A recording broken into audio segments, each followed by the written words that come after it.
Okay, we are rolling. Good. Today is the 23rd of March, 2018. We're in the house of Rabbi Joshua Stampfer in Portland, Oregon. What's the name of the synagogue? Bless you. What's the name of the synagogue right down the street? Neve Shalom. Neve Shalom. And it is a Orthodox, modern Orthodox, It's a conservative congregation. conservative congregation. Member of the United Synagogue of America. Okay. I'm going to call you throughout the interview Joshua. Is that okay? Because I'm also a Joshua. So it's going to be a Joshua to Joshua. It's a pleasure. All right. It is a pleasure. So Joshua, tell me, please, when you were born, where you were born, and what kind of household you grew up in. I was born December 28, 1921, in the old city of Jerusalem, in Dr. Wallach's hospital. And my father, Rabbi Elijah David Stampfer, was the son of the mayor of Petach Tikva, Shlomo Stampfer, and the grandson of the founder of Petach Tikva, Yehושע Stampfer. My mother was the daughter of Rabbi Tzvi Pesach Frank, the Rav Harashi, the chief rabbi of Jerusalem. So I come from a family deeply rooted in Eretz Yisrael. Wow, that's very remarkable. I celebrated my Brit Milah 8 days after I was born, and my sandak was Rabbi Cook, who is the first chief rabbi of Israel and a very close friend of my grandfather, Rabbi Frank. From your mother's side? On my mother's side. Okay. Let's talk a little bit about your mother's family and where, hold on a second, wait a sec.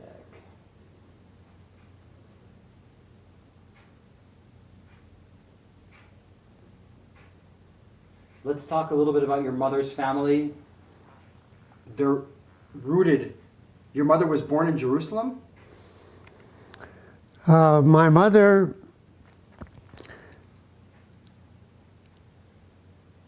was born in Lithuania, and my father was born in Jerusalem, although the family lived in Petach Tikva. Right. I want to correct that. Okay. My mother was born in Jerusalem also. She was born in Jerusalem. Yes. She was born in Jerusalem. Right. Yeah. And your father, where was he born? In Jerusalem as In well? Jerusalem as well. And tell me a little bit about your grandfather on your mother's side, the Pesach. He was the chief rabbi of Jerusalem? Rabbi Tzvi Pesach Frank was the chief rabbi of Jerusalem, which means he was the Av Bet Din. He was the chief justice of the Jewish court of Jerusalem, the Beth Din. And he served in that capacity for approximately 40 years.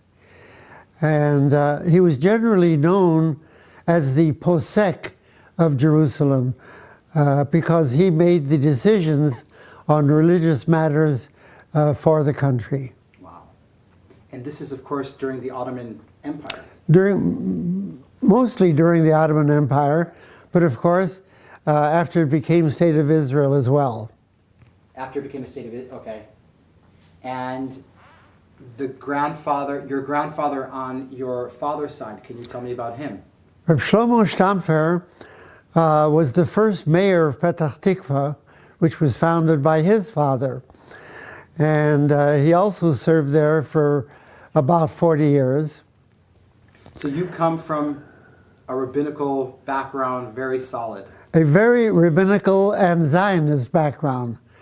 My great-grandfather became very noted in Israel because he was born and raised in Hungary, and at an early age became a convinced Zionist, and then without his parents' approval, he left home and went on foot from Hungary to Palestine. This is your grandfather? My great-grandfather. Your great-grandfather, Stampfer. Yehושע Stampfer. Yehושע, who you're named after. Who I'm named after. And he settled in Jerusalem, in Yerushalayim.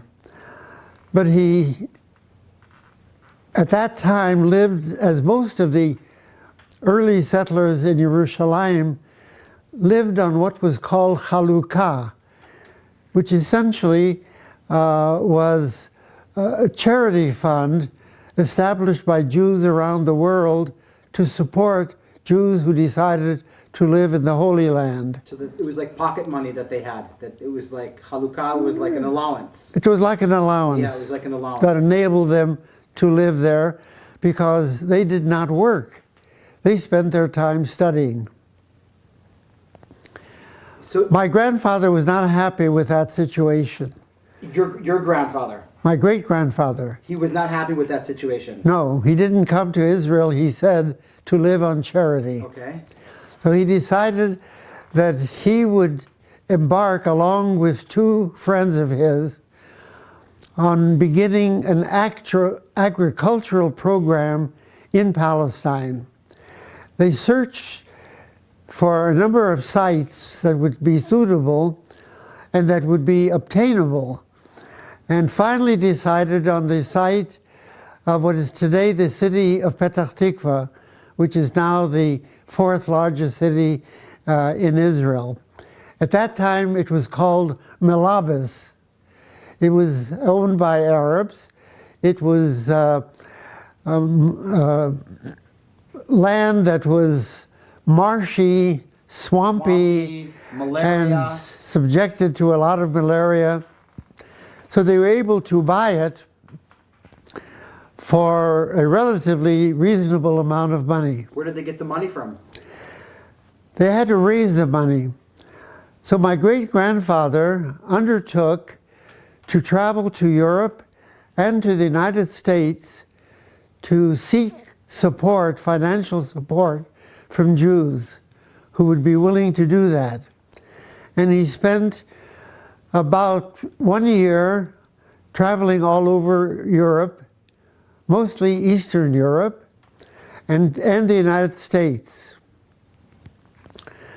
While he was in the United States, for that year raising funds to establish Petach Tikva, he became an American citizen. In those days, before 1922, it was very easy to obtain American citizenship. Mm-hmm. And he did it even though he had no intentions of remaining in the United States.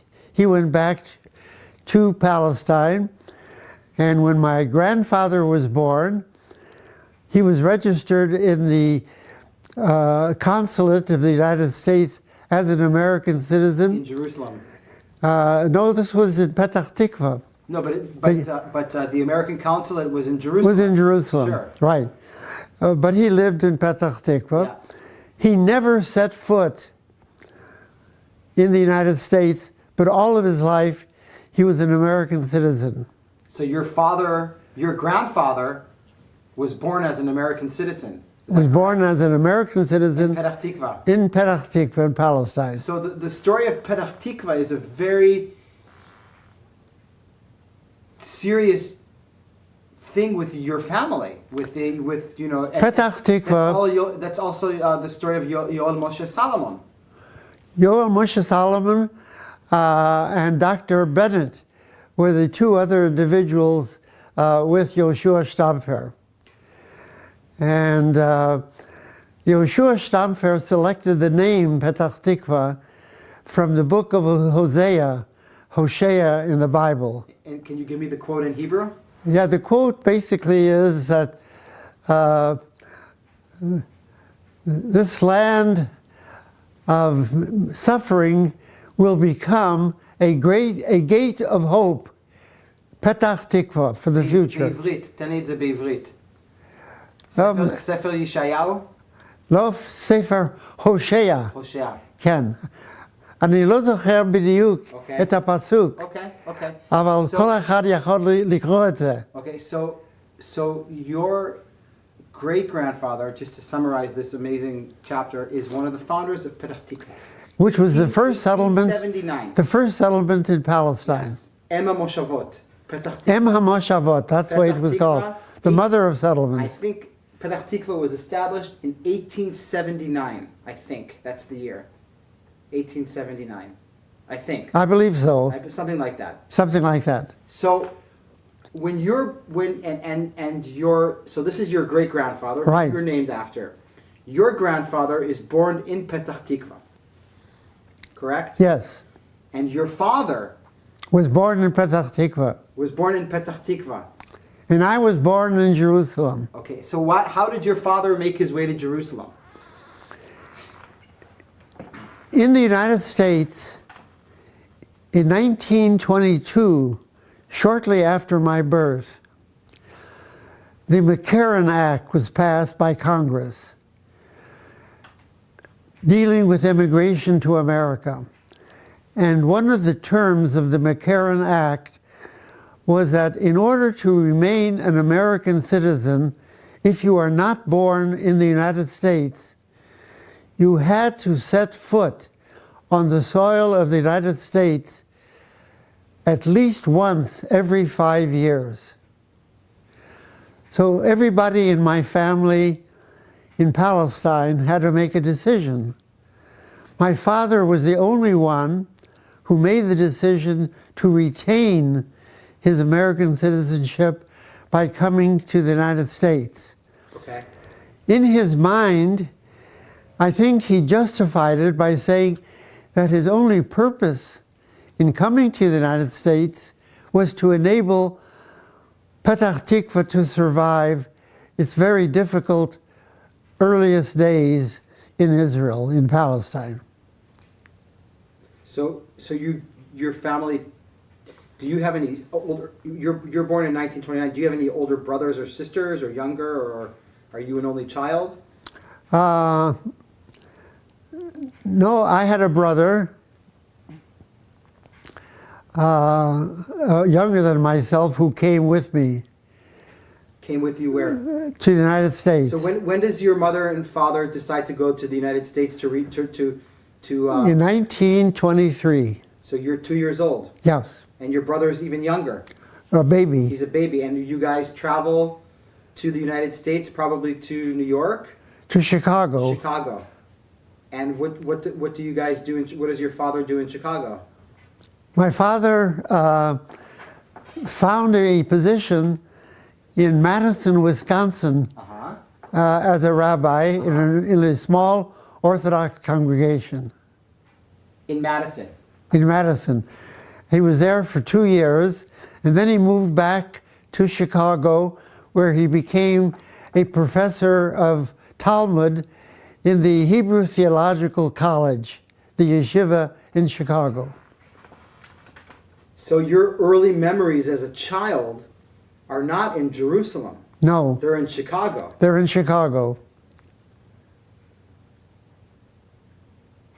Interesting. Yes. And how long does, just a second, hold on, I just want to change something right here very quickly. I want to go up, I'm going to go up a little bit more. How long does your family stay in Chicago for? Well, they stayed in Chicago for about 6-7 years.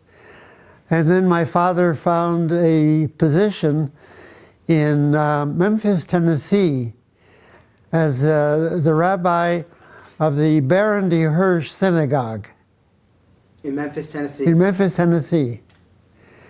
Then, when I was 8 years old, my mother took me and my younger brother to Palestine for a year to get to know the family there better and to study in the Tachkimoni school in Tel Aviv. In Tel Aviv. In Tel Aviv. So this is About 1929. 1929, and your father stays in Memphis? Right.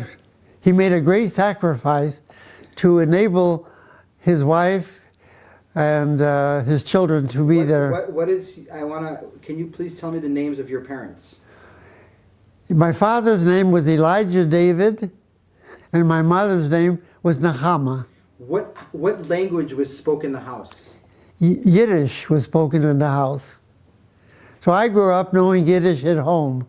And English outside? And English outside. Before you traveled back to Palestine in 1929, did you have any early memories about Memphis or Chicago? Anything significant about... Well, I had very good memories of Memphis because I went from Memphis to Tel Aviv. As a matter of fact, I remember that classmates in Tachkimoni school in Tel Aviv had a nickname for me which I did not like. I was called the Amerikaner Bluffer.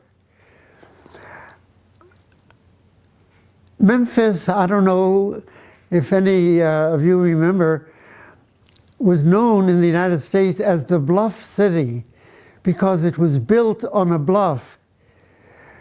But they didn't have in mind the bluff. They didn't know anything about that. They thought that I was an American character who you couldn't trust. So I was the Amerikaner Bluffer, telling them stories about America that they couldn't believe were true. And what language do you speak with these kids once you get to Palestine? Yiddish? I quickly learned Hebrew. Did you really? Okay. Very quickly. And your brother also? My brother also. And where do you guys live? In Tel Aviv? Yeah. Do you remember? Not particularly, no. Area? In northern part of Tel Aviv. Northern part of Tel Aviv. So you go back to Palestine. It's British mandate, of course, and you are 10 years old, roughly 8 or 9 or 10. Yes. And you're at the Tachkimoni school in Tel Aviv. How long are you guys there for? I was there for a year. During the year that I was there, we also visited in Hebron because I had a pretty good sized family in Hebron. And that family was wiped out while I was in Israel in 29 by the great pogrom of Hebron. What do you remember about that?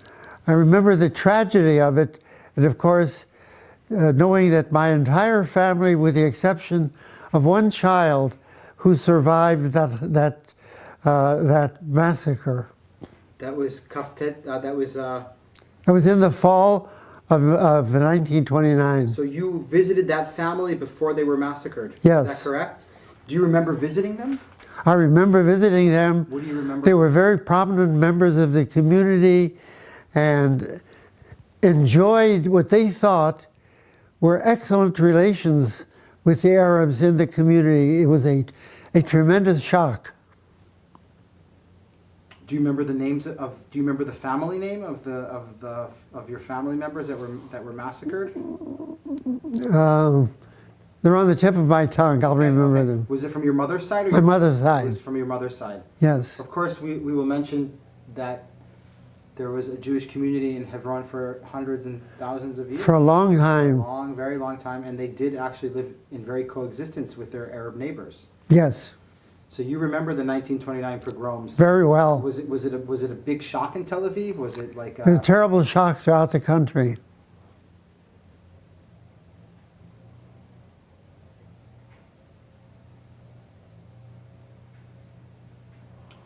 Do you remember? So what else do you remember from that year living in Tel Aviv? Well, I remember going to the beach there very often. That was a lot of fun. Oh my God! Hold on. Hold on a second. I gotta check one thing. I hope I didn't make a mistake.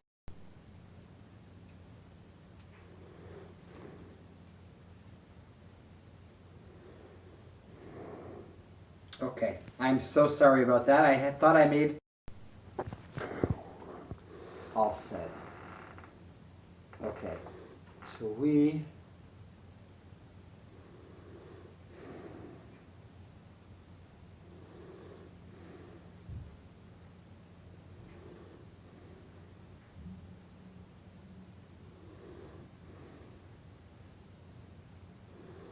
are all set. So you spent this year in Palestine with your mother and your younger brother, and your younger brother's name is? Judah. Yehuda. Yehuda. Yehuda. And is there anything more, anything else that you remember in that 1 year that you spent here in Palestine in 1929, as far as family things or political things or world events? Well, of course, I remember my two grandfathers who were there. I spent a lot of time with them in Petach Tikva and in Yerushalayim, and developed a very strong attachment to Israel within that year. And it certainly was revived a number of years later when I was there during the War of Independence. Sure, sure. After the year that you spend in Palestine, do you go back with your mother and brother to the United States? Yes, went back to Memphis, and then we moved to Akron, Ohio. My father's life as a Orthodox rabbi in America in those days was relatively difficult.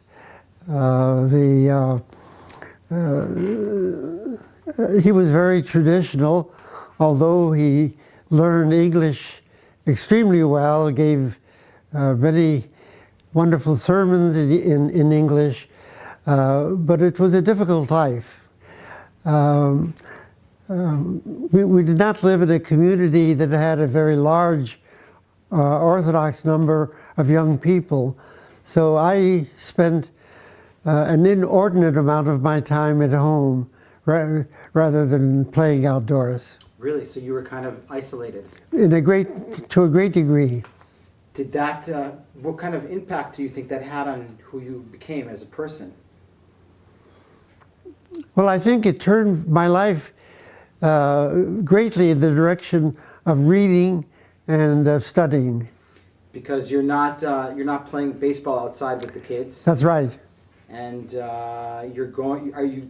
And I'm observing Shabbat and Kashrut very carefully. Did that put a strain on your relationship with your brother? Because you guys must have been very dependent on one another because of that. No, both of us were pretty much in the same boat. Yeah, that's what I'm saying. Yeah. Were you guys close? Did that bring you guys closer? We were very close. You were very close. Right.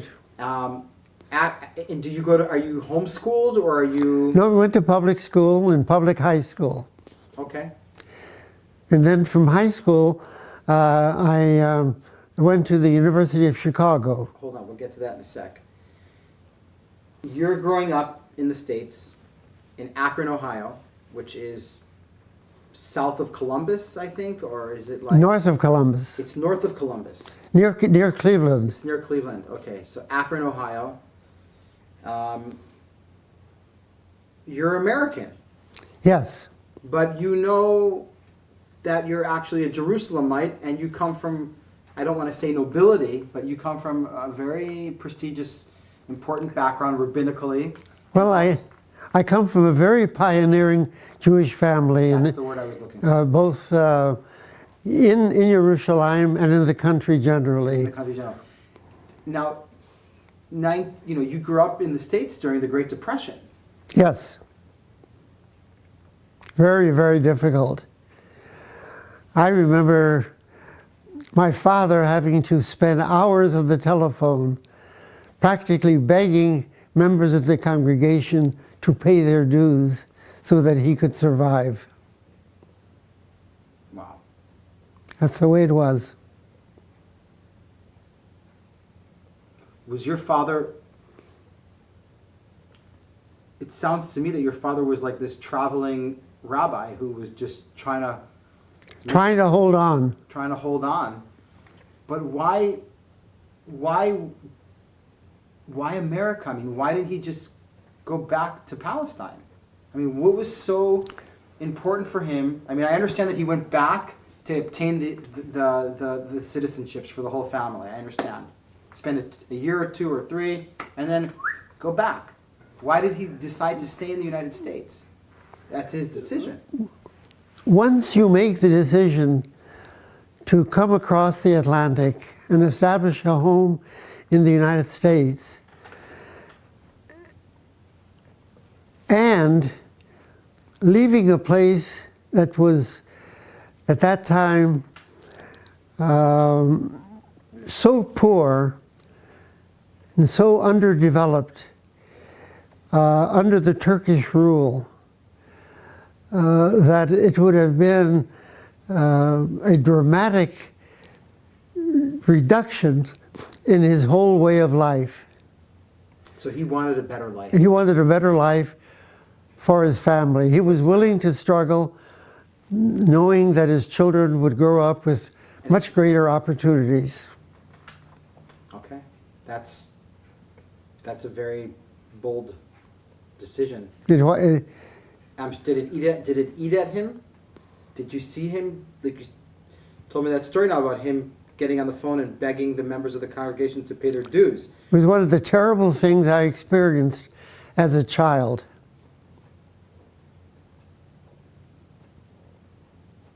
Were you close to your father? Very much so. What can you tell me about him? Well, he was a very devoted Jew, and he was very kind and very good. But I was determined throughout my childhood that I was never going to be a rabbi. I didn't want to be subjected to what I saw him being subjected to. And your mother, this whole time, what is she doing? She became one of the really national leaders of Hadassah. Okay. She used to travel quite often to New York. She was part of the whole group that surrounded Henrietta Zold and all of the early Zionist leaders in this country. Wow. As a matter of fact, she met her death in an automobile accident on her way to speak to a Hadassah conference. In what year? In the year 1932. Your mother died? Yes. In a car accident? Yes. I was still in school. You were what? I was in school. You were in school? In my freshman school year at college. So it was 1942, not 32. Because in 1932 you were still in high school, or not even in high school. Yeah, but this was just, I graduated, I was 16 years old. You were 16 years old when your mother died. Yeah. So that means... I was a freshman in college. I graduated early. So you were an accelerated student? Yes. Did you have, in Akron, Ohio, did you have any troubles with anti-Semitism? I never experienced it, no. No. Your brother? I was so removed generally. I mean, I was living basically at school, and then go home, and then I would be in the synagogue environment. What can you tell me about the Orthodox community in Akron, Ohio in the late 20s, early 30s? Well, it was primarily involved with elderly Jews who had brought with them their traditions and customs. For example, my father was the rabbi in Akron of a coalition of 4 different congregations. One of them was called the Polish Shul, and one was called the Hungarian Shul. In other words, these were people who brought with them their way of life from Europe. From the old country. from the old country. And he brought them together, or he kind of like... No, he tore himself apart, going every week to a different shul.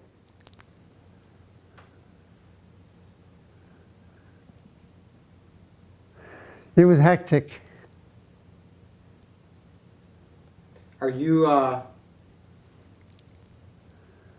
you know, finally when the Great Depression starts to like the New Deal comes, and do you remember talk in the house about the rise of the Nazis in 1933?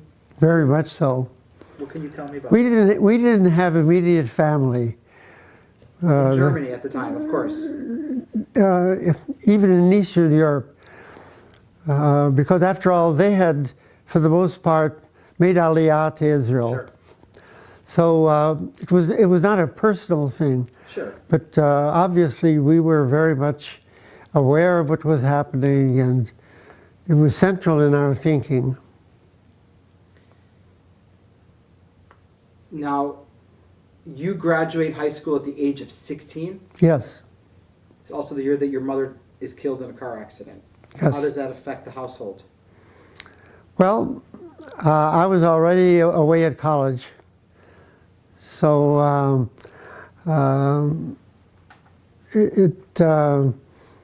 it was very tragic, but I was already outside the home. So you go to college. Where do you go to college? University of Chicago. And what are you majoring in? Chemistry. Chemistry. Right. Tell me about it. Well, I had an inspiring chemistry teacher in high school. To this day, I remember his name even, Vernon Culp. And he inspired me to go in that direction, and that's what I did. So I spent 4 years at the University of Chicago and studying and graduating in chemistry. In chemistry. And are you living in the dorms there? Are you active in the Jewish life on campus? I'm living in private homes, renting a room. Mm-hmm. And Jewish homes. Jewish homes. Yeah. There were kosher homes, so I would be able to eat there as well. Sure.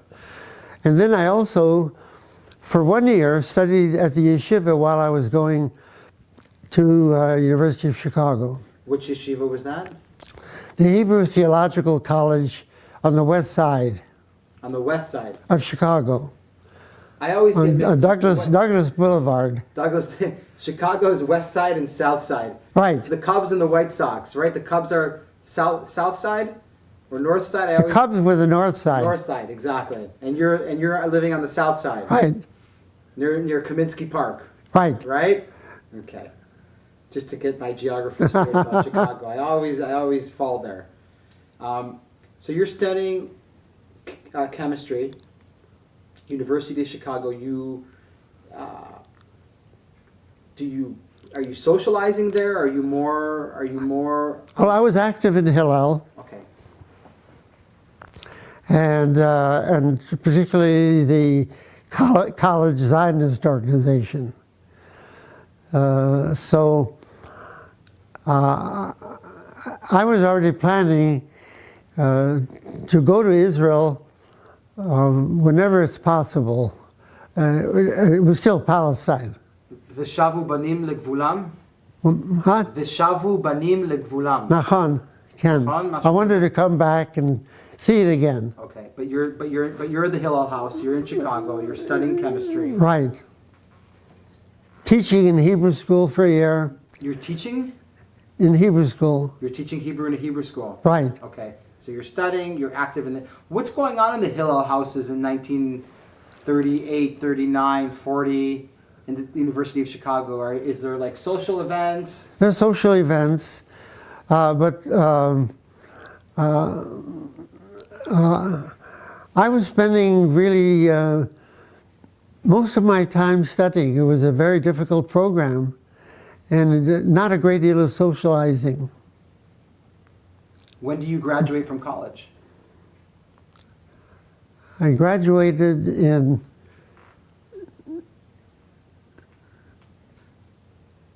1939.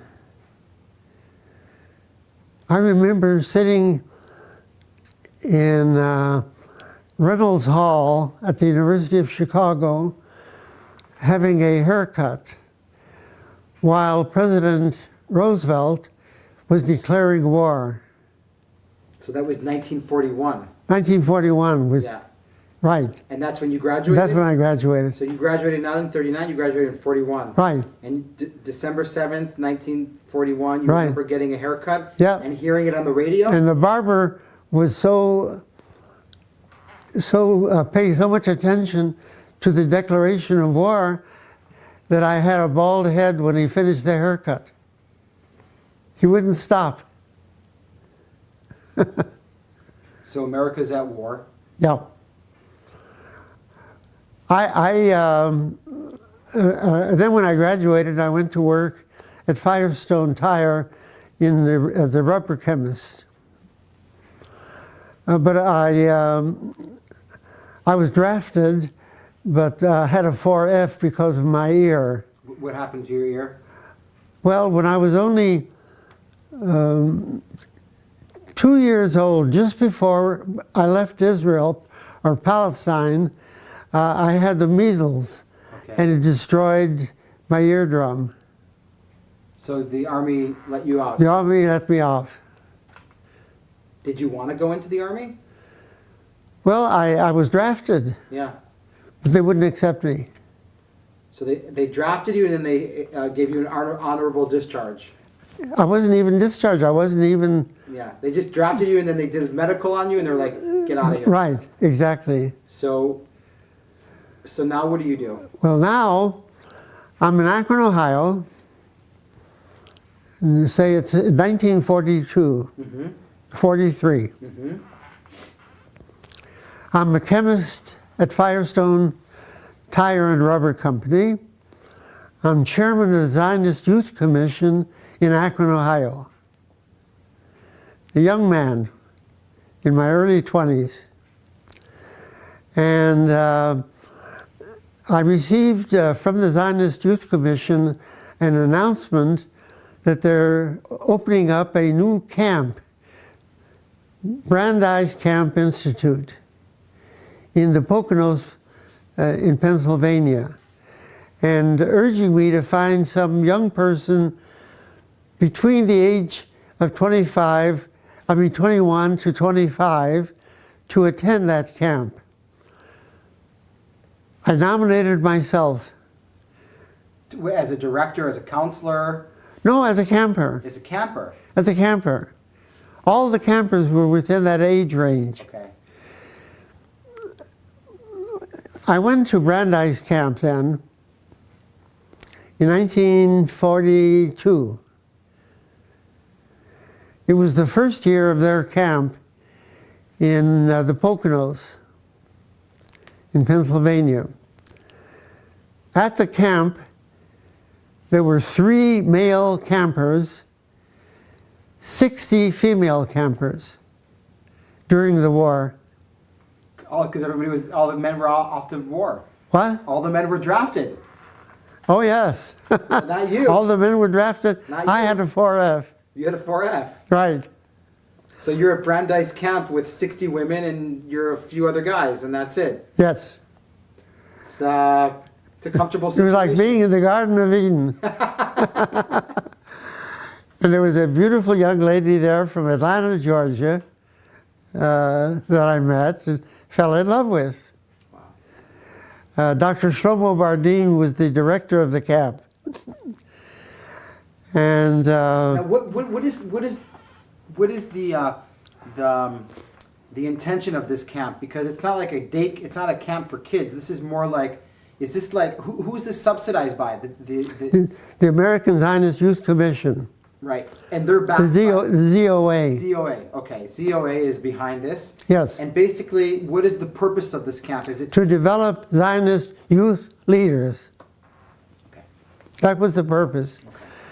And we had a remarkable staff of lecturers that came there that the man that made the most impression on me was Rabbi Milton Steinberg. Truly one of the great rabbis America has produced. Tell me about him. I've never heard his name. Rabbi Milton Steinberg wrote a number of books. One of them was probably the most influential nonfiction book ever written on a Jewish theme by a rabbi, called As a Driven Leaf. It was the most widely read book in the Jewish community. It still is a published book after all these years. And once I came under his influence, even at camp, I made up my mind that I was no longer going to be a chemist and that I wanted to become a rabbi. So he reversed your trauma that you had from seeing your father, and he reversed it. And you said, I want to... That's exactly what happened. This is what I want to do. This is what I want to do. I wanted to commit myself to the Jewish people. In a spiritual way. In a spiritual way and in a political way. Zionism became my major theme. But religion, right, exactly, I understand. So, who's this woman that you meet from Atlanta, Georgia? Goldie Guncher was her name. She was very active in Junior Hadassah. And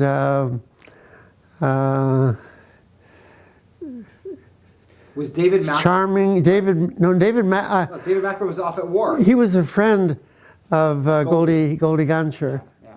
A childhood friend. Absolutely. Mac. He used to date her. He used to date her? So you knew David Makaroff. Oh, yes. Yeah. And so you meet Goldie. Goldie. And are you guys an item, or are you... And then we corresponded. I visited her in Atlanta. And within the year, the deal was done. And where is the deal done? In Akron, Ohio. We would have done it in Atlanta, but during the war, transportation was very difficult, and everything was rationed. And my father conducted the wedding service. Are you really? Your father married you? Yes. Unbelievable. In Akron. Unbelievable. What year did you get married? 1940. 43. 43. So at the same time, you're getting married. You get married, and you also decide to make this huge shift in your personal career. Right. So I had to apply to the Jewish Theological Seminary. JTS. JTS. In Manhattan. In Manhattan. Right. 122nd and Broadway. Near Columbia. At Columbia. Yeah. So Goldie and I went to the seminary. Did she also study? She also studied. What did she study? In the Teachers College. Okay. Yep. And we lived right across the street from the seminary. 3111 Broadway. 30 what? 3111 Broadway. 3111 Broadway. So right. That's up on the Upper West Side. Right. Near Columbia University. Right across the street. Yeah. So Goldie, your wife and you are living in Manhattan. Right. Which is, I'm sure, a big difference than Akron, Ohio. There's a lot of chance to socialize and meet people and study. There's a lot of people. She studied, but she also worked. She got a job as a secretary and then took evening courses. Okay. But you were full-time, you were full on. I was full-time student. Full-time. And I also taught bar mitzvah boys Torah and on the side, stuff right? Like this. Taught Sunday school, that sort of thing. Just out of curiosity, is your brother drafted into the Army?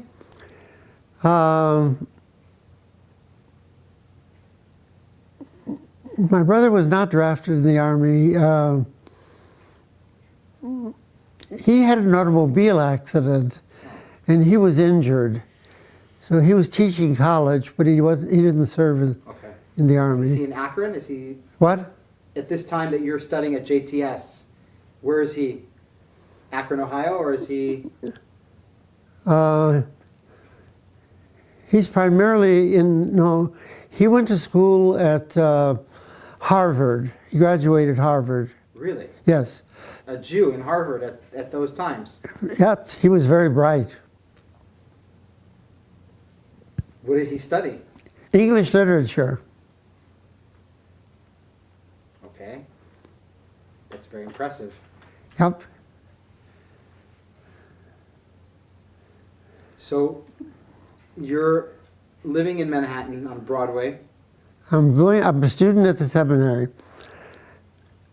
When I got to my third year Wait a sec. When you got to your third year. When I got to my third year at the seminary, I was just bursting with a desire to go to Palestine. So this is already 1943. No, in your third year. My third year. It's already... No, 39, 42. If I can straighten it out. Yeah, what year did you get married? 1943. Okay. And when you got married, had you already started to study at JTS or no? No. No. So we're talking, so if you got married in 43, you probably started studying in 43 or 44. And in your third year, it would have already been 1947 when things are starting to heat up in Palestine. 46. Well, things started to heat up in Palestine earlier than that. Of course. Remember the Arab Revolt was from 1936 to 1939, Sure. and things had started to heat up already then. Yeah. Do you remember hearing news about family members or? Oh, sure. We had family members who were killed in that period.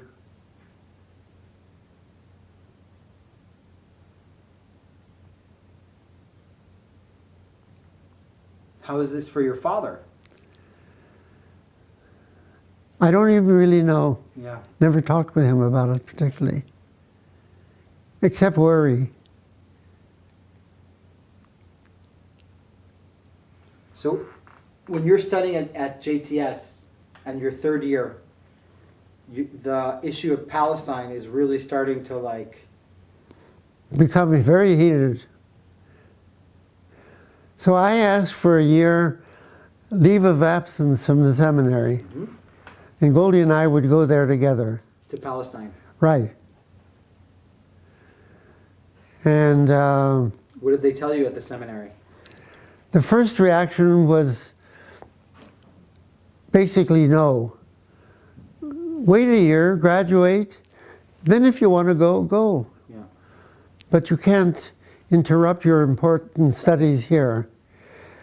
But I was already so frantic, I told them in that case I'll have to resign from the seminary. So they told me that they'll let me go if I come back and take an exam on everything that I missed that year. I said, okay. Which I did. Eventually. Eventually. So, and Goldie has no problem going to Palestine? No, she would go with me anywhere. So do you go to Palestine? I went to Palestine, studied at the Hebrew University. So you go on a student visa, basically. What? You go on a student visa. Yes. You come there as a student. Yes. Not aliyah bed or anything like Right. that, or illegal. You go there very legally. Right. Oh, yes. With your wife. Right. How do you guys travel? By ship. Do you remember the name of the ship that you guys went on? The Marine Carp. Why have I heard that name before? I've heard that name. Okay. It's one of the first ships that went directly from New York to Haifa. And is it a line cruiser? It's kind of like a passenger boat? It was it used to be a troop ship. Uh-huh. He- But when you Everything was set up with bunks. but when you and Goldie go on that ship, the other passengers are like families and normal citizens. Is that correct? It's not like you're not like smuggling weapons on there or something. No, like no, that. no, no, right, It's very right. proper. Bunks, breakfasts, captain. You know, how long does the voyage take? 2 weeks Okay. from New York. Any interesting stories on the ship on the journey over? Well, everybody there was obviously was extremely anxious, and that was really the only way to go from New York to Palestine at that time. Yeah. Many of them were old people who wanted to be buried in Palestine, Okay. and we had a number of deaths on the ship, and they had to drop them over the ship. Really? They never got to Palestine. Wow. Many of them were students like myself that wanted to go. A number of them were going to go join kibbutzim there, and did a lot of. If we weren't seasick, we did a lot of horror dancing on the ship, and it was a very lively group. Really? Yeah. Yeah. And all of them are Americans. Most of them are Americans. Almost all of them were Americans. Do you remember what date you arrived in Israel, in Palestine? No, but I remember the month. It was June. 47. Let's put it this way. No, let's see. I have a question to ask you. Where are you on the 29th of November, 1947, when the United Nations declares partition? In Kerem Avram in Jerusalem. Okay, so you are ready. So you come to Palestine before the United Nations declaration. You come before. So you probably come in June. We 42nd. came about the same time that UNSCOP came. The United Nations Special Committee on Palestine. Count Bernadette, not Bernadette, but That was about just then. that was 48. That was already 48. But you remember coming in No. June? What? You remember that you arrived in Palestine in June. It was in June. Yes. But you were in Palestine. You were in Palestine when the United Nations declared partition. In Jerusalem. You were in Jerusalem. Yes. So you must have come in June 47. Yeah, June 47. that's right. So you're coming about a half a year before the independent war breaks out. That's right. And you go A little bit more. a little bit more, yeah, a little bit more. And you and Goldie get off the boat in Haifa. What's going on? Well, the British were in charge of the port, Sure. and I remember we got on a bus from Haifa. We were going to go to Jerusalem. We were living with in my grandfather's house in Kerem Avram. Where's that? Petach Tikva? Kerem Avram is right next door to Mea Sharim. Okay. So this is your grandfather on your mother's side. You know the author, the great author, Oz, Amos Oz. Amos Oz, Huh? he grew up in Kerem Avram. Okay. Okay. He describes it in literature, in his his books. autobiography. So Kerem Avraham is basically in Masha'arim. Just north, it's the same religious environment. Okay. And your grandfather has a house there, A beautiful house. and he's the mother of your father, Right, right? And you guys go to live there? right. And how is And it then we take the 16 bus from there to the university. to Mount Scopus? Right, Right, to Mount Scopus? right. And what are you studying at the Hebrew University? Judaic studies. Judaic studies. And what is Goldie?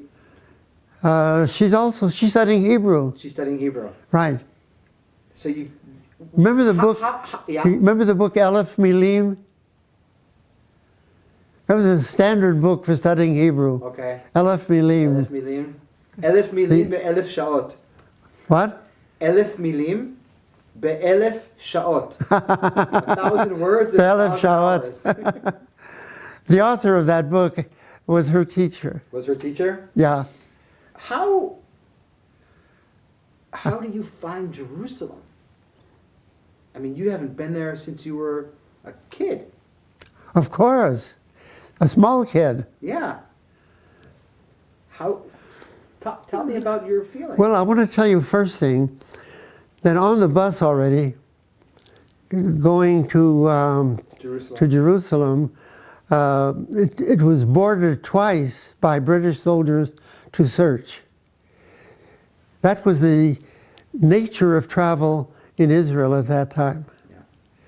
The constant, intense search for arms. Yeah. I remember in Jerusalem, in my grandfather's house, in the middle of the night, British troops came into the house and ordered everybody out of bed and everybody up, and the whole house was searched. In your grandfather's house? In my grandfather's house. Was your grandfather still alive at this time? Oh yes, very much. He had to get up and go outside. The fact of the matter was that there was a slick in my grandfather's house. There was? It was a famous slick because my grandfather had a shul there, and under the Aron Kodesh was the slick. What was the name of the shul? I don't know, I don't think it had a name. And the name of your grandfather again, please? Tzvi Pesach Frank. He was very famous. See, you can read about him in the encyclopedia a lot. And did you know, you didn't know, at the time, you didn't know that he had a slick? No. Of course not. He never revealed it to me. Of course. Of course. Yeah. How did you find out? Afterwards. Yeah? His son told me, my uncle. Many years after? Yes. Yeah? Who is your grandfather affiliated with? Well, as a Rosh Beddin, he was not affiliated with any organization. Okay. But he did keep a slick for an organization. Yes. And do you know what organization that was? Haganah. Haganah. Oh, that I know. Okay. Yeah, I'm just asking. Yeah. Yeah. Haganah. Okay. Because my uncle was very active in Haganah. Your uncle? Yaakov Frank. Yaakov Frank. He was a member of Knesset later on. Really? Yeah. From which party? Labor. Labor. No, he was not Labor actually. Israel? There was a party of not merchants but employers of. He had a spring factory making springs for the Haganah. Okay. We'll look it up. Yeah.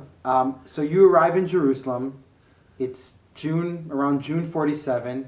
You go to study at Hebrew University. Well, before that, Goldie and I hitchhiked all over the country, from the Upper Galil to the Negev. And we stayed in kibbutzim.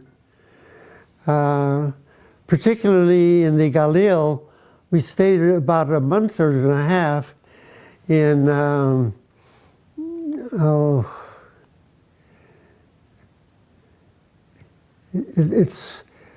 it's way up near the mouth of the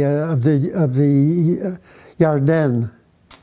A kibbutz? There were Mayan Baruch? near Bayan Baruch, but even further north than Bayan Baruch. Sar? It was a short name. There were two right next to each other. Ein Gev? No, that wasn't that far north. This was really up north. Like near Matula or like? Near Metula. It's a Kiryat Shmoneh? Kiryat Shmoneh? In between. Lavota Bashan? No. Well, it'll come to me. Okay, so you guys go up to a kibbutz up there? Yeah. Yeah. We worked there for about a month. Kfar Blum? No, north of Far Bloom. Really? Okay. Yeah. And so you guys worked on a There kibbutz? were two of them right next to each other. Can't remember. They were very well known. And so you worked on the kibbutz for a month, you guys? Yeah. Volunteered? Volunteered. Yeah. It was a great experience. What'd you do on the kibbutz? Oh, We picked fruit. We worked in the plowing of the kibbutz. My wife worked in the kitchen, and every day we had a different assignment. How'd you find the experience on the kibbutz? Wonderful. Yeah. Um, Now, when you're back in Palestine, it's still Palestine at the time. Is your Hebrew coming back to you? oh yes, Yeah. You're speaking good. yes. Yeah. Well, I had to. All the lectures were in Hebrew At Hebrew University. at the Hebrew University. So you're Some of the professors were working harder at it than I had to. yeah. I particularly remember Martin Buber had a terrible time lecturing in Hebrew. It was difficult. He was German. Sure. Is he one of your professors? Yes. He's very famous. Oh, a great, yeah. What can you tell me about Martin Buber as a As a professor, Uh-huh. bored stiff, boring. Long sentences. and But as a person? one of the most exciting lectures that I had was Tur Sinai. He was also known as Torchiner, became Tur Sinai. He was a professor Professor of Bible, was wonderful. at the Hebrew University. Yeah. Yeah. He was the only professor that I had that right after November 29th, after the UN partition. the partition, was the only one that stopped teaching his topic and talked about the meaning of that event. The others continued their course as though nothing had happened. Why?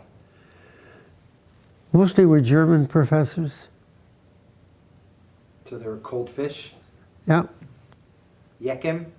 Yekis. Yekim. Yakim. Yeah.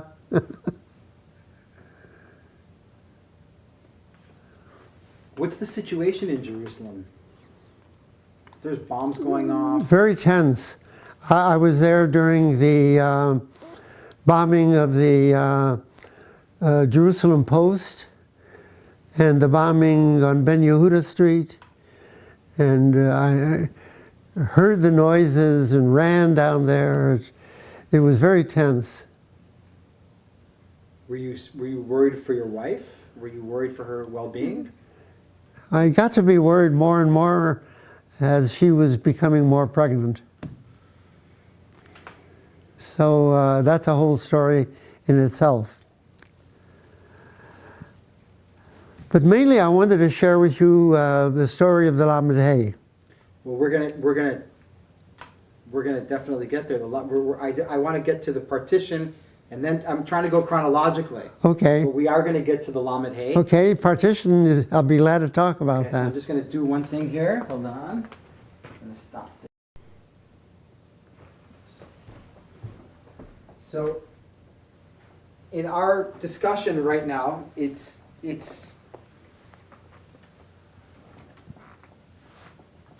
the United Nations partition of Palestine on November 29th, 1947. Where are you?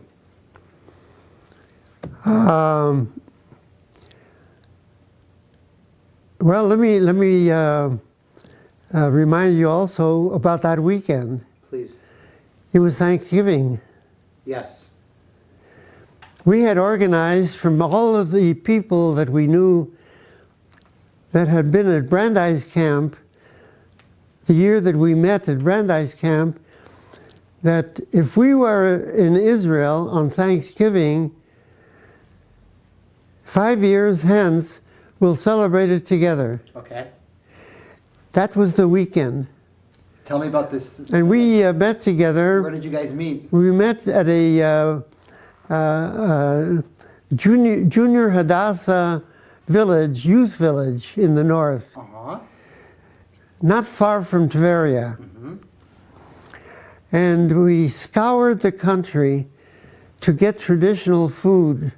Turkey. Turkey, cranberry Sauce. relish, cranberry sauce, sweet potatoes, and things like that.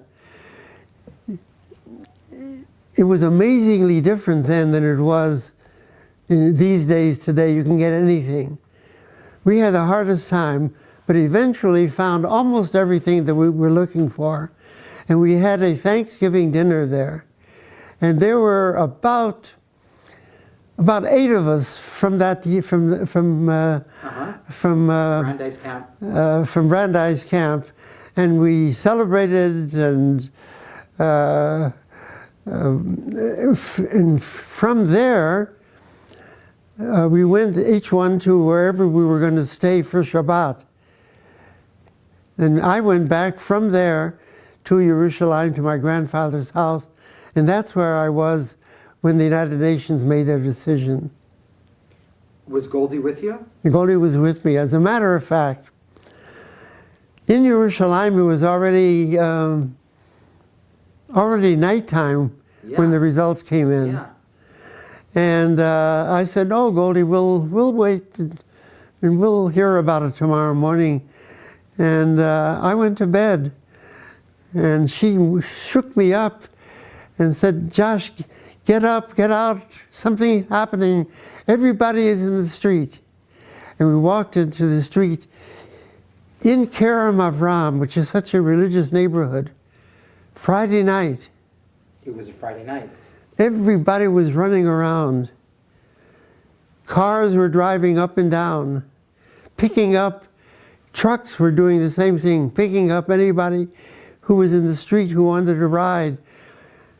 Horns were honking the whole time, and stores, grocery stores were opening up, handing out wine to people.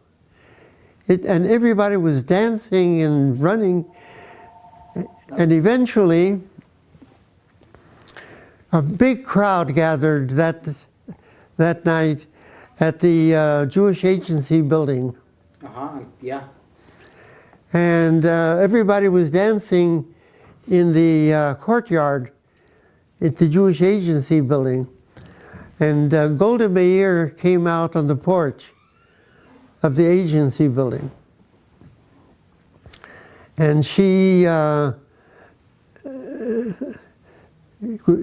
celebrated with everybody. We're going to have a state now. And she said, "Never believe that this is going to be handed to us by the United Nations. We're going to have to pay for it with our own blood.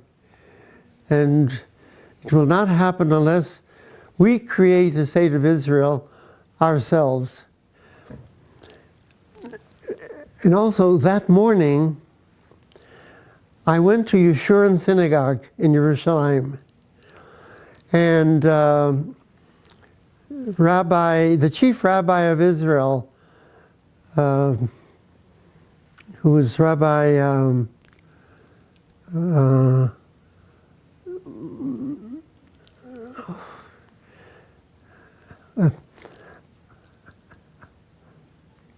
his son was on the radio spokesman for the early state of Israel. I can't remember. But It's almost Herzog. Rabbi Herzog. Rabbi Herzog was the chief rabbi? Yes. And his son was Chaim Herzog. What? The chief rabbi of Israel. Was Harav Herzog from Ireland. Harav Herzog. Yeah.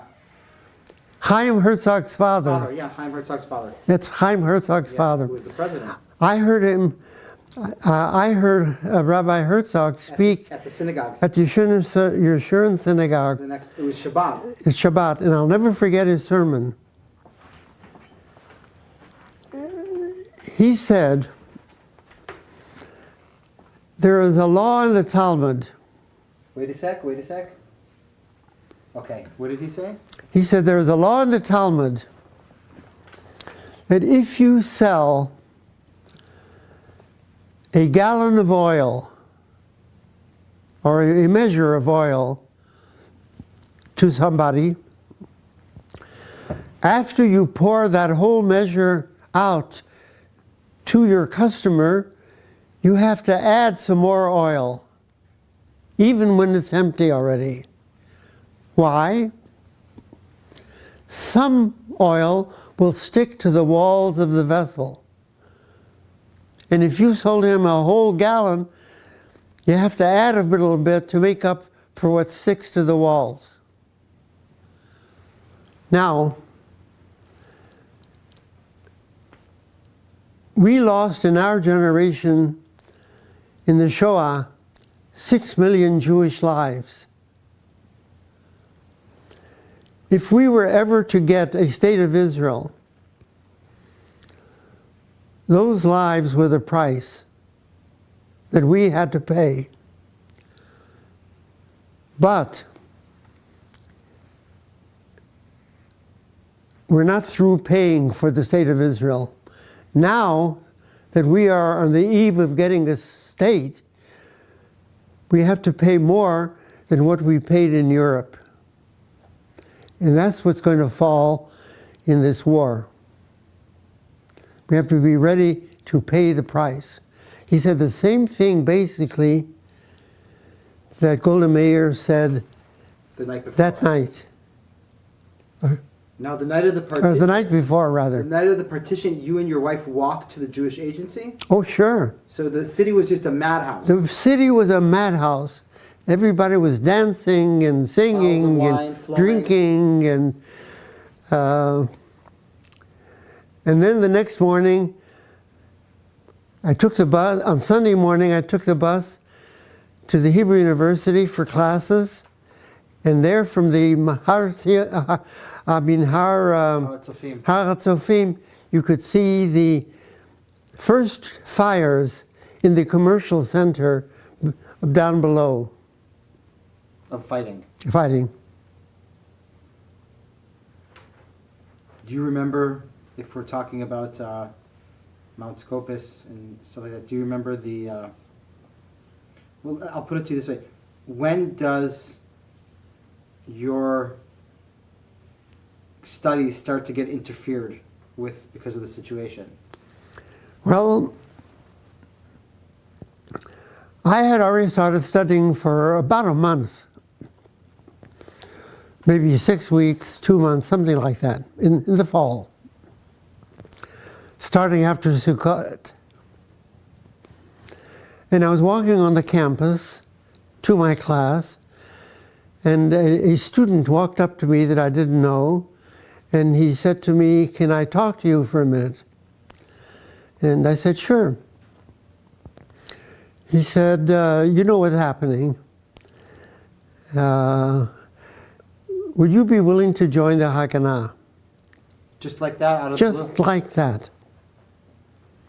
I said, "Well, I know, of course, about it, and I'm going to be very happy to join." He said, "All right, you'll hear from me." And went away. That's exactly how it started. Which is a normal thing that happens on campus. You Yeah. know, get recruited by the underground. That's right. So what happened? So sure enough, another week or 10 days passed, and again he picked me up on campus. He apparently knew my schedule or something like that. And he said, "Are you ready to join?" I said, "Yes." And he said, "All right." And he told me where to go, and they'll pick me up and take me. So I By said, the way, did you tell Goldie about this? "Yes, What does she say? fine." She said she'll join too. So they pick you up in a truck, So they picked me up in a car, in a car, and they took me to a certain address in Jerusalem? in Jerusalem. And sure enough, it's like almost like I saw it in a picture. Took me downstairs in a basement, and there was a small table there, and there was on the table a gun and a Bible. And he said, are you ready to join? You have to obey orders, and you have to keep secret. You cannot really tell anyone. I told him that I've already told my wife that I was going to do that, and she wants to join as well. And I took the oath of allegiance. Do you remember what it was? Not the words, but there was a very simple promise to obey my orders, to keep the secrecy, and to do whatever has to be done. And then? Then, about a week or so later... And this is after partition? This is after the partition. Yeah. Then a week or so later, they took me there now to where they actually lived. So I was already now living by the teacher seminary in Bet HaKerem in Yerushalayim. They moved you? They moved me. The Haganah moved you? Yes. Or they asked you to move? No, just me in a knapsack, my clothing, and they fed me. I had the meals there and slept there. For how long? Well, then they took me out for training. The training took place between Bet HaKerem and Yerushalayim itself. Between Bet HaKerem, okay, yeah. It was just open fields. Yeah, orchards, fields. Yeah. That's where they trained. And they trained you how to shoot a gun, they trained you how to throw a grenade, I don't know, what are they training you? Mostly crawling. Crawling, okay. Crawling, carrying a gun and things on my back. And then they took me to Neve Yaakov, which is north of the city, and there they had actual training in shooting, and they distributed to our group. Our miflaga was about 50 people, I think, all of them machal. So you're with machal people? Yes. And they had guns from all kinds of countries, I remember. And in the training, they had to explain how different guns worked, depending on where they came from. Sure. And every once in a while, a gun would go off. Fortunately, nobody was hurt. So you're doing this Haganah training back and forth. You're going home, right? Or no, from one place to another. They take you. You don't see home for a while. No.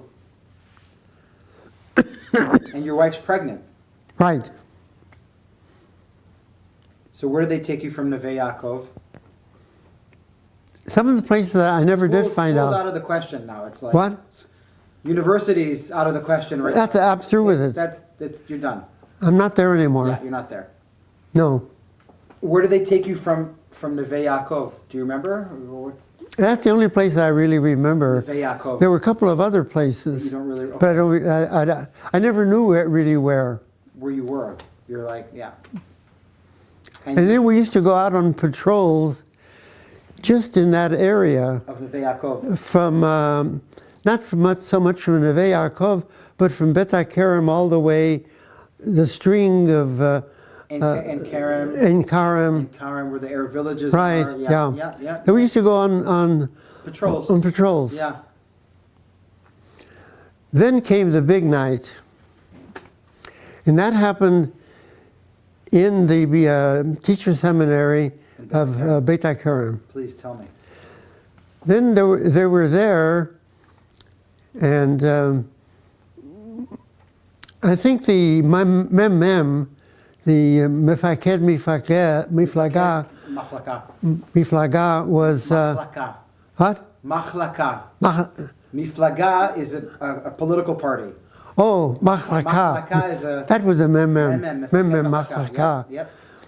And the head of it was, I'm pretty sure I remember, it was Yehoshaphat Harkavi.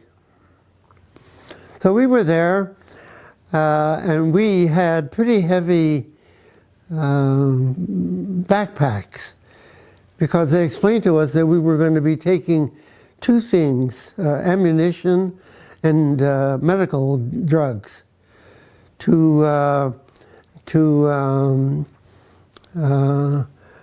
Gush Etzion, and that we were going to have to carry it at night. The only worry that I could detect is simply the difficulty of carrying all of that going at night and not having any lights is tough. It didn't even enter any of our minds that I could detect any danger about attacks by Arabs. That wasn't even a topic of conversation.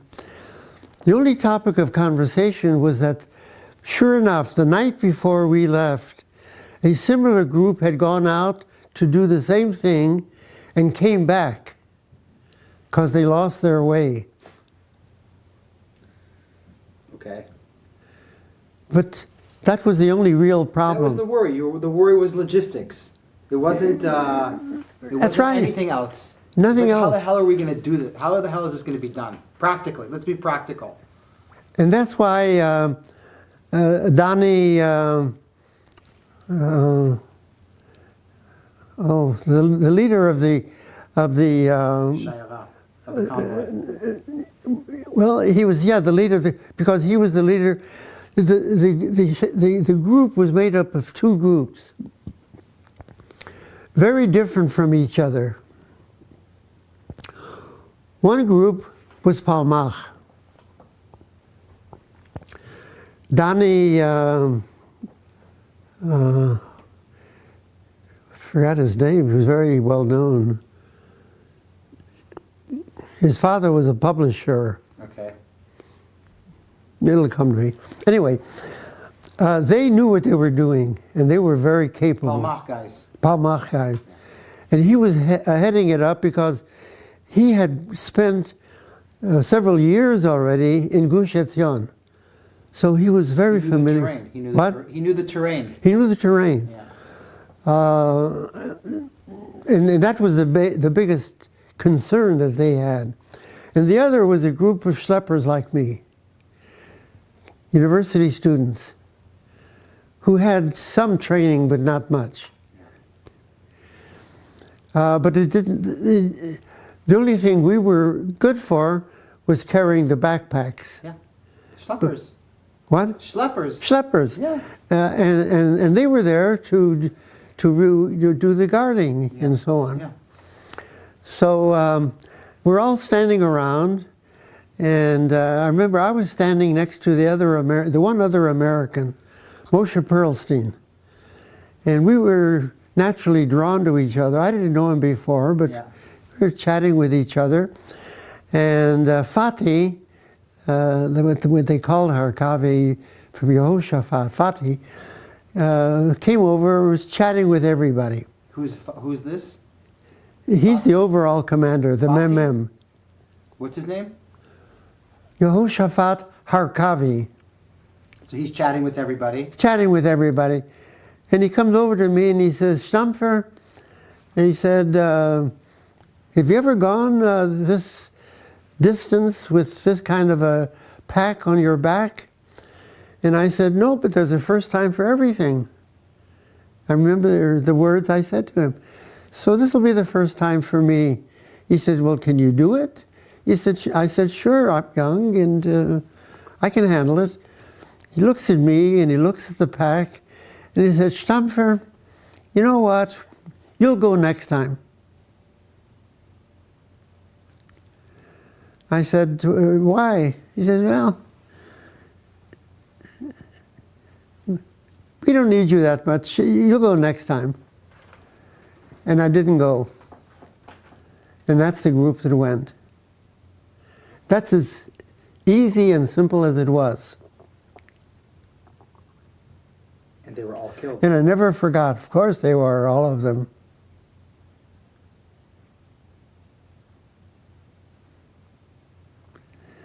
And mutilated. Well, I still stayed around. We were all hanging around. And then This is in Beit HaKerem. What? This is in Beit HaKerem. In the teacher seminary, Beit HaKerem. And Are you pissed off at the time? Are you mad? Are you upset that they didn't take you? Are you like, what's going on here?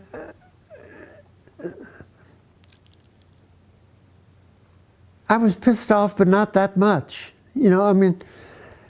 Next time. Next time, that's what he said, next time.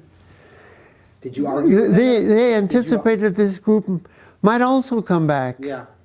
Did you argue with him a little bit, or did you say, listen, I can do it, or you were just like... No, first of all, I wouldn't argue with the... Mem. Mem. Yeah, I'm calling off the guy. Yeah, I hear you. So they go out, they leave. And they go off, and we wait and wait for hours, and of course get more and more nervous, but we don't know after what they encountered. And finally the news came to us. When? Oh, it was... In the morning? In the morning already, yeah. Oh, yeah. Then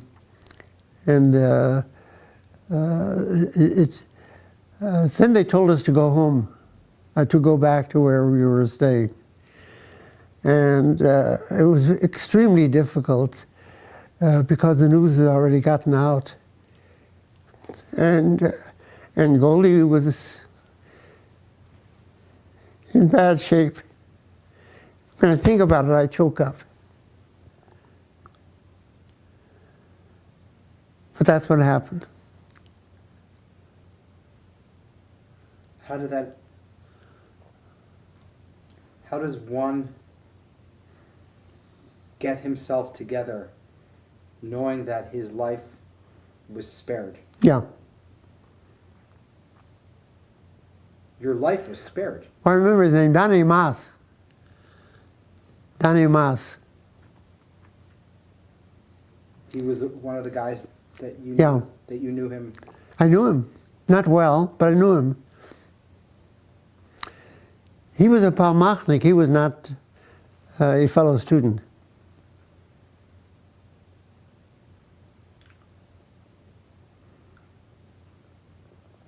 When you get to your to the house the next morning,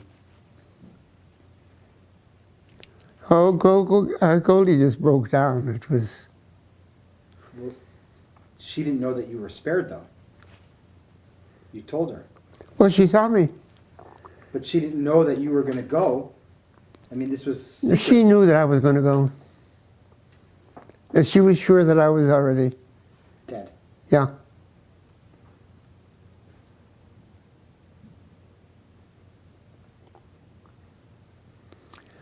So that's haunted me all my life.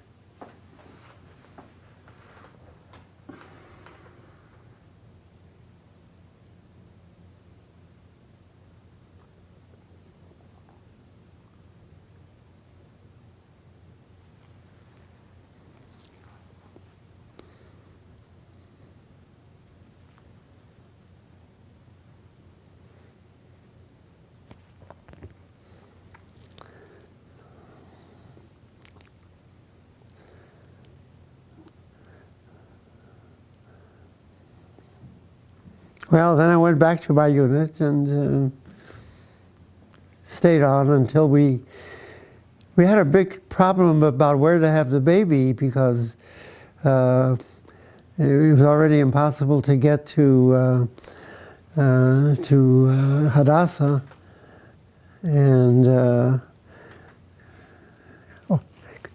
certainly not the old city. So the whole family urged us to go back and have the baby in America, which we did. So this, I hate to bring it back, but this experience with the Lamed just, it really... Well, what remained with me was this. People today, after seeing Israel and the kind of military that Israel has, you know, the remarkable airplanes that they have, the extraordinary tanks that they have, everything that they have is so completely and utterly different from what they had in 1947-48, that they had to send a bunch of schleppers at night To reinforce the gush to bring ammunitions to the gush. and medicine, yeah. You couldn't even send a plane over to drop it.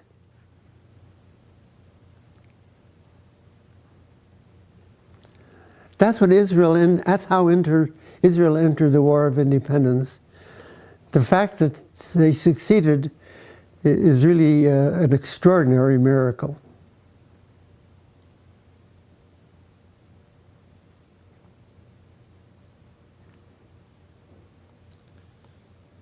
So when do you guys pack up and leave? We have to leave. We left in March March 48, 8. 2 months before the Yeah. declaration. Right. And in March 48, things are really tough. Very tough. We were on the last bus that went. Wait a minute, there was a siege. The siege. Sure. We were on the last bus that left Jerusalem. The last armored bus. And do you remember? I'm trying to figure out. I don't remember the exact date of the massacre of the nurses and doctors in Hadassah. Sure, I remember that. Were you in Israel at the time? Were you Yes. there? I can't remember the date. I don't remember. No, I can't remember the date either. Oh, you were in the city. Yeah. Yeah. Do you remember it? Sure, I knew people on Who did you know? the convoy. I knew some nurses from the hospital.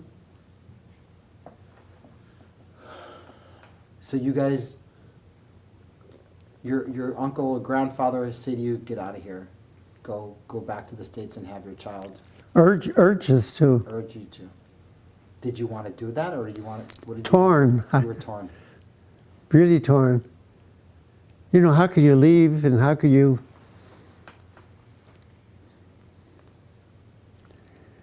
And who knows whether it was a good decision or not.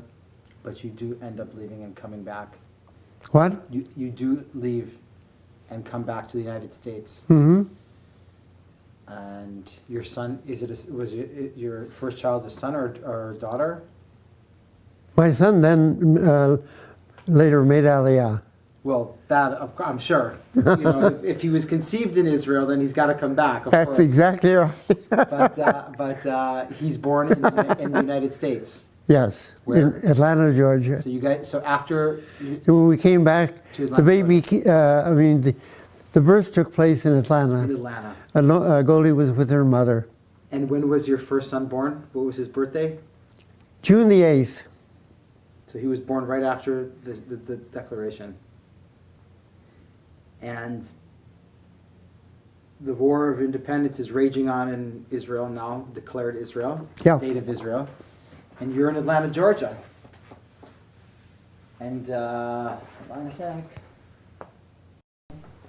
And you're in Atlanta, Georgia. Yep. Are you still have to go back to the seminary and I still have another year to you go. got another year to go. Yes. And I have to take the exam. Of course, that you promised them that you would take. Everybody who gave me the exam was enormously gentle They were. after what we went through. Did they know about the Lamed Hay experience that you had? Was it a known thing, or you kept it to yourself? Didn't talk much about it, but it wasn't a secret by any means. Right. I mean, so you finish up at the seminary. Yeah. Eventually, you graduate. Yes.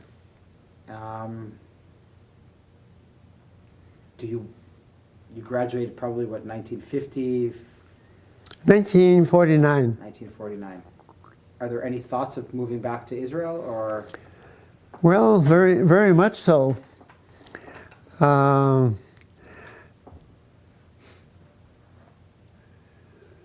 When I graduated, I spent 4 years in Lincoln, Nebraska as a rabbi. Your family has this tendency to be rabbis in very rural places. All over the place. Nebraska. Nebraska. Is there 5 Jews there? Is there enough for a minion in Nebraska? Yes. There is. Then I came to Portland in 1953. Mm-hmm. One of the conditions that I made when I came to Portland was that I was going to take a sabbatical after 6 years, spend my 7th year in Israel. Mm-hmm. And they agreed to that. So 1960, Yeah. I came to spend a year in Israel. And now you have a family. You have how many children? I have a family. I have, I've got, I think 4 out of my 5 are already born. And then I had to decide whether I was going to come back to Portland or stay in Israel. And basically decided to come back to Portland or to America because all of the other children of mine were going to make their permanent home here. And only one child was going to live in Israel. So on that basis, I decided to be here. And you went on to, tell me, you went on to become the rabbi of the community here, correct? Right. Can you tell me, and this is from 1953? Since 1953. Tell me about the synagogue here. Well, it was already founded, right, when you got here. It was already existed. It already. Oh, yes. Yes. As a matter of fact, next year it'll celebrate its 150th anniversary. This synagogue here. Right. What's it called? Neve Shalom. Neve Shalom, and it is a conservative synagogue. Conservative synagogue. Here in Portland, Oregon, and you've been the rabbi of this synagogue since 1953. Right. But then, of course, I became a rabbi emeritus in 1993. Of what? A rabbi emeritus, a retired rabbi. You retired in 1993? Yes. Yes. After 40 years. And I'm still teaching there. You still teach there at the Yes. synagogue? Yeah? Yep. How many times? Oh, I teach 2 times a week. Wow. Yes.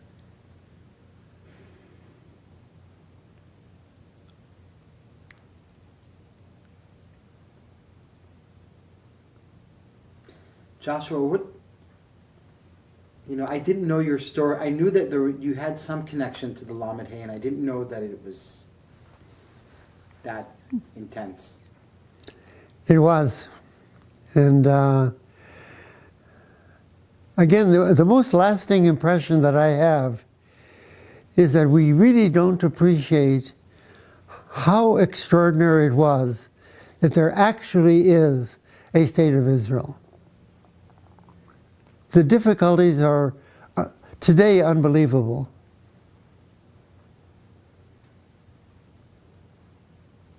After all, until the last moment, the very day before the British Army moved out of Israel, 100,000 troops, British troops, were constantly searching for any evidence of arms in the Jewish community. To the very last day. So what do they fight with? Their will. Their will. Their determination.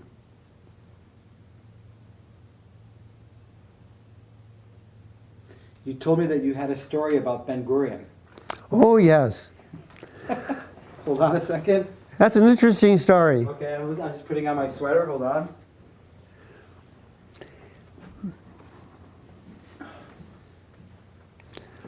Please. In 1960, I went to Israel For a sabbatical. for a sabbatical. And where did you stay? Where did you guys? We rented an apartment in Jerusalem. Okay. while I was on sabbatical there, the United States Rabbinical Assembly held a conference at Kfar Saba in Israel. And the guest speaker in Kfar Saba was David Ben-Gurion. I went to that conference. And I was sitting there with approximately 50 American rabbis, most of whom I knew from my experience here. Sure. And Ben-Gurion got up to speak. And Ben-Gurion started this way. He said, I want to ask you, American rabbis, who do you think was the real founder of the State of Israel and the Zionist movement? I imagine you will answer me, Theodor Herzl. But if you did, you would be wrong. He said, I would imagine that you would answer to me Charles Netter of the agricultural school in Israel, but you would be wrong. You know who was the real founder of Zionism and of Israel? Joshua Stampfer. Everybody in the room turned around to look at me. What in the world is he saying? And Ben-Gurion noticed it. And he went on, why do I say that?